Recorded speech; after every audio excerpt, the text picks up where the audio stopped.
ఎక్కడ పెట్టుకోండి చేతులు.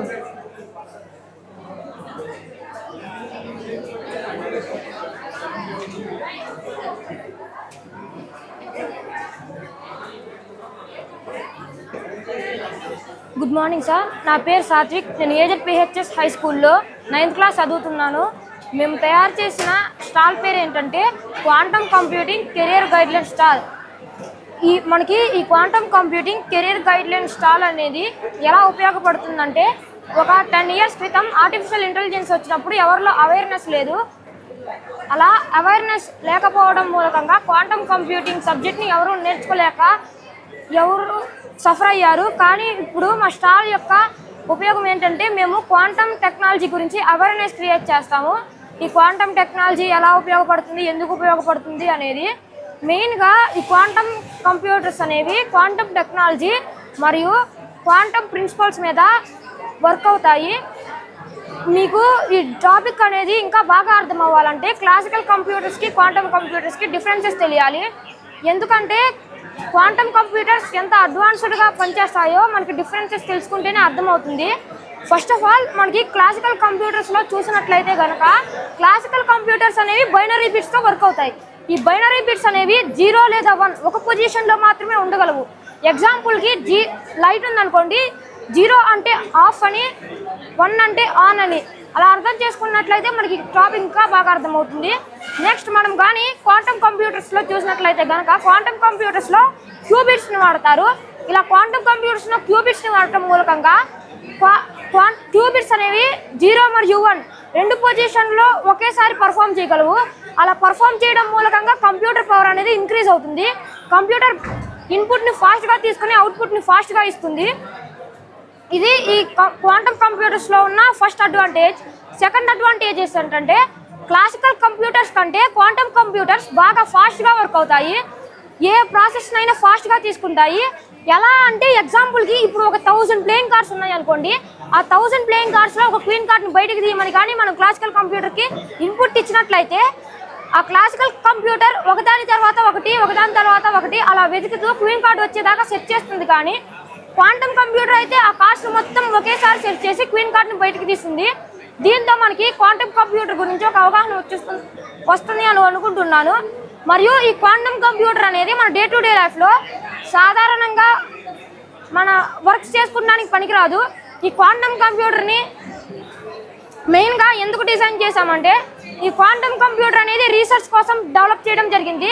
క్లైమేట్ రీసెర్చ్, స్పేస్ రీసెర్చ్ ఇటువంటి పనుల కోసం డిజైన్ చేయడం జరిగింది. కానీ క్లాసికల్ కంప్యూటర్ మన డే టు డే వర్క్స్కి డిజైన్ చేయడం జరిగింది.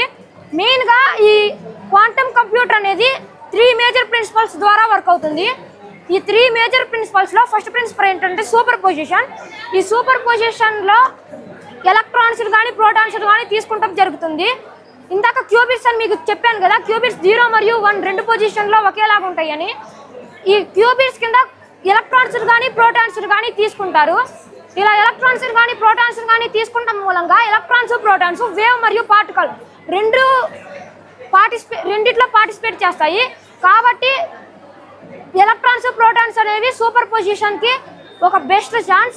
మరియు నెక్స్ట్ సెకండ్ ఇంపార్టెంట్ థియరీ ఏంటంటే క్వాంటమ్ ఎంటాంగిల్మెంట్. ఈ క్వాంటమ్ ఎంటాంగిల్మెంట్ అనేది మనకి ఎలా అర్థం చేసుకోవాలంటే, క్వాంటమ్ ఎంటాంగిల్మెంట్లో 2 ఆబ్జెక్ట్స్ అనేవి కనెక్ట్ అయి ఉంటాయి. ఈ 2 ఆబ్జెక్ట్స్ కనెక్ట్ అయి ఉన్నప్పుడు ఒక ఆబ్జెక్ట్కి అప్వర్డ్ స్పిన్ ఉంటే ఒక ఆబ్జెక్ట్కి డౌన్వర్డ్ స్పిన్ ఉంటుంది. ఉదాహరణకి మన దగ్గర 2 కాయిన్స్ ఉందనుకుందాం. 2 కాయిన్స్, ఆ కాయిన్స్లో ఆ 2 కాయిన్స్ని కానీ మనం ఫ్లిప్ చేసినట్లయితే కనుక ఏ కాయిన్స్ ఎలా పడుతుందో మనకి తెలియదు. కానీ ఆ 2 కాయిన్స్ కానీ ఎంటాంగిల్ అయి ఉన్నాయి అనుకోండి, ఆ 2 కాయిన్స్ ఎంటాంగిల్ అయి ఉన్నప్పుడు ఒకటి హెడ్స్ పడితే ఒకటి టైల్స్ పడుతుంది ఆటోమేటిక్గా. ఎందుకంటే ఎంటాంగిల్ అయి ఉన్నప్పుడు ఆ 2 ఆబ్జెక్ట్స్ వేరువేరుగా ప్రవర్తిస్తాయి. మరియు నెక్స్ట్ థర్డ్ పాయింట్ ఏంటంటే ఇంటర్ఫిరెన్స్. ఈ ఇంటర్ఫిరెన్స్ అనేది ఎలా ఉపయోగపడుతుందంటే, మన క్వాంటమ్ కంప్యూటర్లో డేటాని ఫాస్ట్గా ట్రాన్స్ఫర్ చేయడానికి మరియు ఫాస్ట్ క్యాలిక్యులేషన్స్కి క్వాంటమ్ కంప్యూటర్లో ఉపయోగపడుతుంది. ఇది నేను ఇప్పుడు చెప్పిన క్వాంటమ్ కంప్యూటర్ ఇన్ఫర్మేషన్స్. ఈ క్వాంటమ్ కంప్యూటర్స్ ల్యాబ్స్ అనేవి ఉంటాయి. ఈ క్వాంటమ్ కంప్యూటర్స్ ల్యాబ్లో నా యొక్క రోల్ ఏంటంటే క్వాంటమ్ సైంటిస్ట్. ఈ క్వాంటమ్ సైంటిస్ట్ క్వాంటమ్ ల్యాబ్లో ఏం చేస్తారంటే క్వాంటమ్ కంప్యూటర్స్ అనేవి ఎలా వర్క్ అవుతాయి అనే డేటాని కలెక్ట్ చేసి క్వాంటమ్ కంప్యూటర్స్ని డెవలప్ చేయడానికి చూస్తూ ఉంటారు. మరియు క్వాంటమ్ కంప్యూటర్స్ని డెవలప్ చేయడమే కాకుండా క్వాంటమ్ కంప్యూటర్స్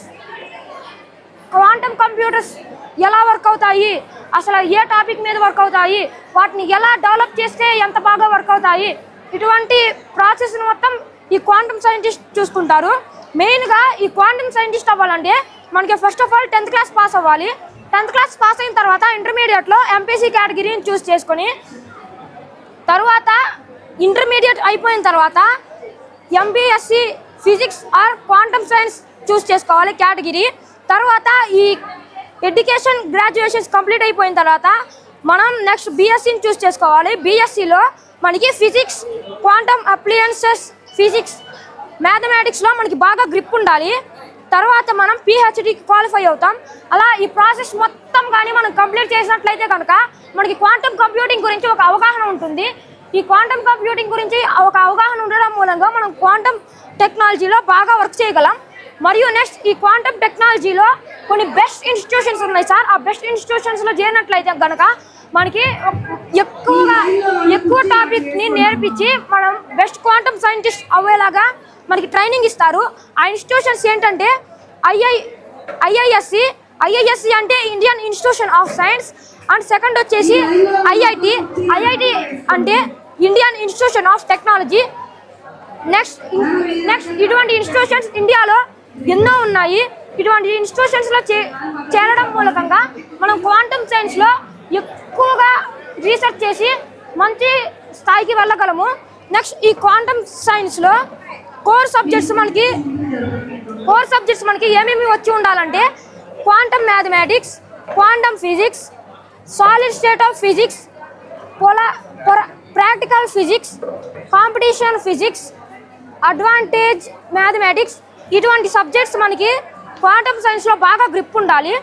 మరియు కెరియర్ ఆపర్చునిటీస్ మనకి ఇలాంటివి నేర్చుకుంటే ఎటువంటి కెరియర్ ఆపర్చునిటీస్ వస్తాయి, కెరియర్ ఆపర్చునిటీస్ ఎక్కువగా రావాలంటే మనం క్వాంటమ్ సైంటిస్ట్ మరియు రీసెర్చ్ ఫిజిస్ట్ ఇటువంటి రోల్స్లో కానీ మనం ఎంటర్ అయినట్లయితే కనుక మనకి చాలా ఆపర్చునిటీస్ ఉంటాయి క్వాంటమ్ సైంటిస్ట్ గురించి.